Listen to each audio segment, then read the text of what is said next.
Hello! Welcome to Goodnight Flagstaff.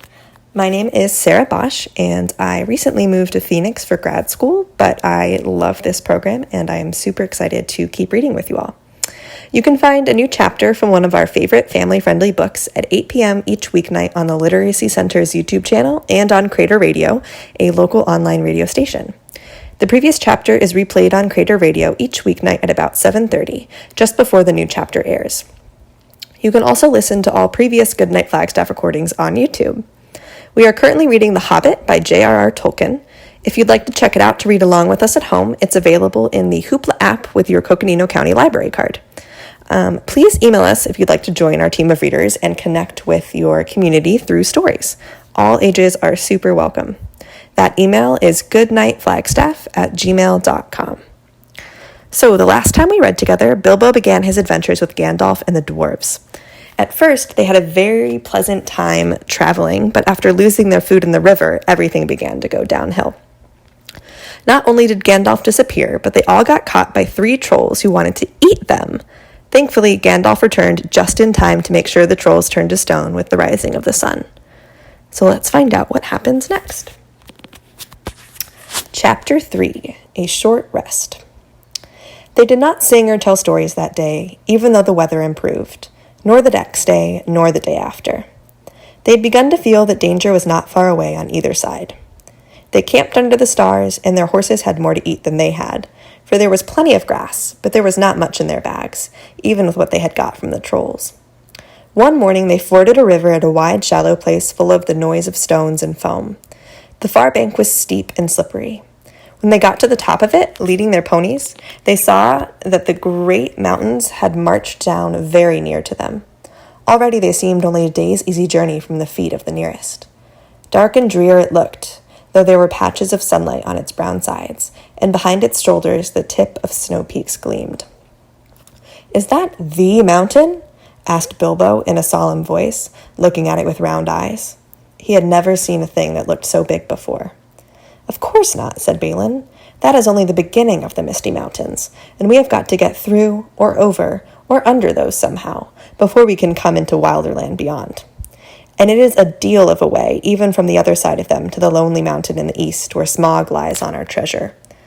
"Oh," said Bilbo, and just at that moment he felt more tired than he ever remembered feeling before.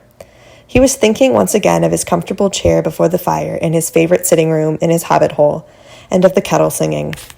Not for the last time. Now Gandalf led the way. "We must not miss the road, or we shall be done for," he said. "We need food, for one thing, and rest in reasonable safety. Also, it is very necessary to tackle the Misty Mountains by the proper path, or else you will get lost in them, and have to come back and start at the beginning again. If you ever come back at all." They asked him where he was making for, and he answered, "You are come to the very edge of the wild, as some of you may know.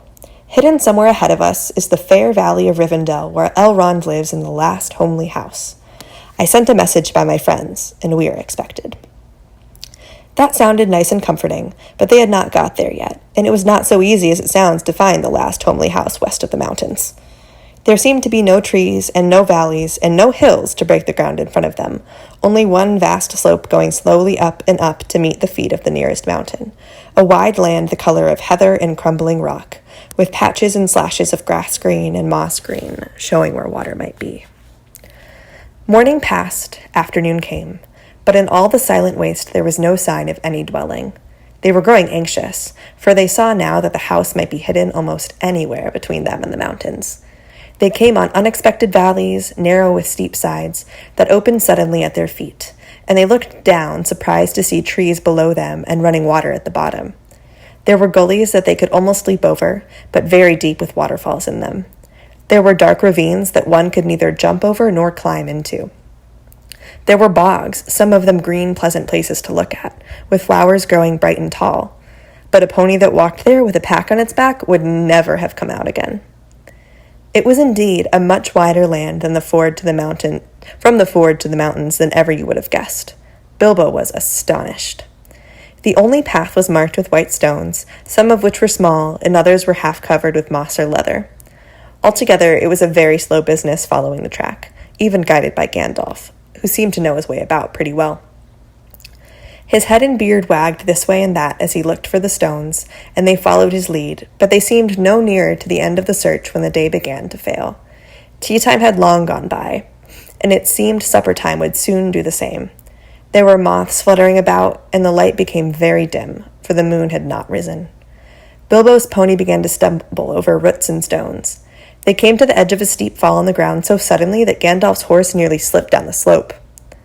"Here it is at last," he called, and the others gathered round him and looked over the edge.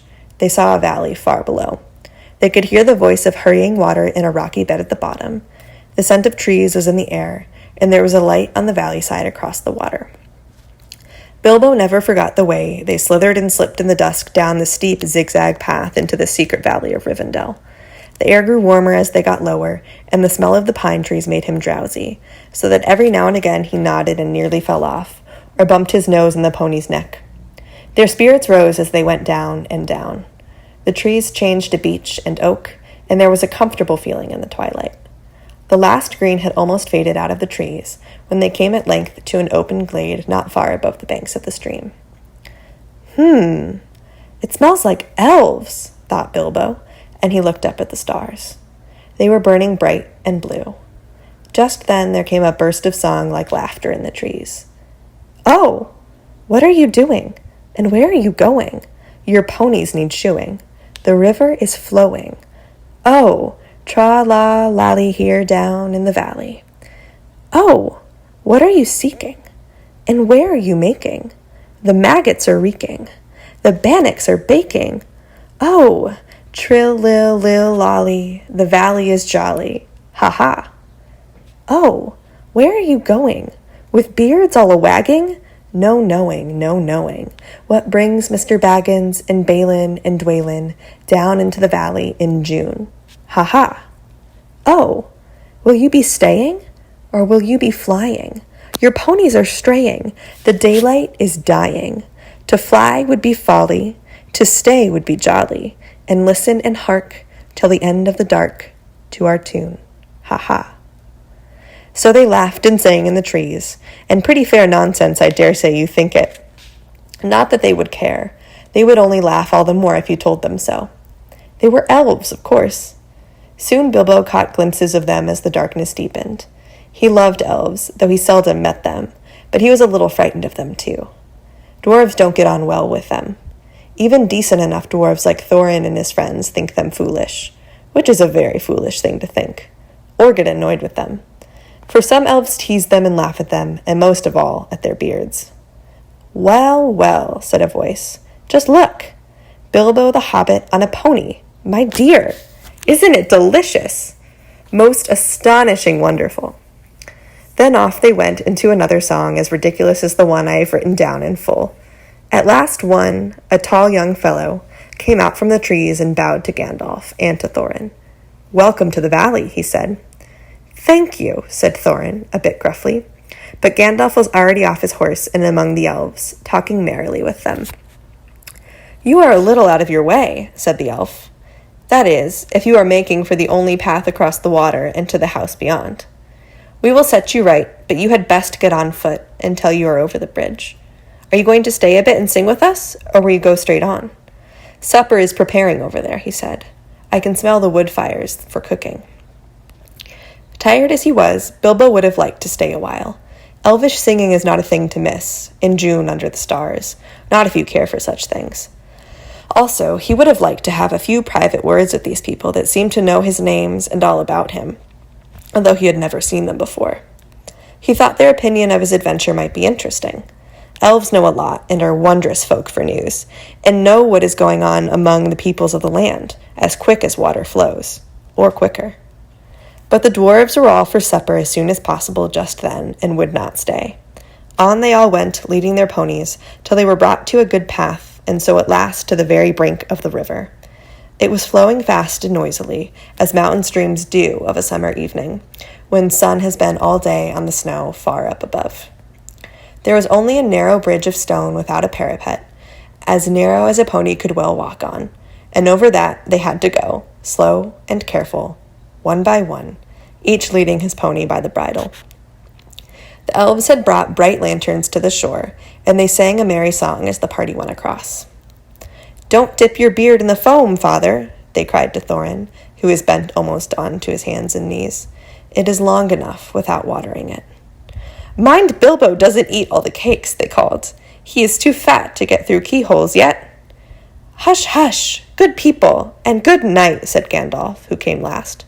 "Valleys have ears, and some elves have over-merry tongues. Good night."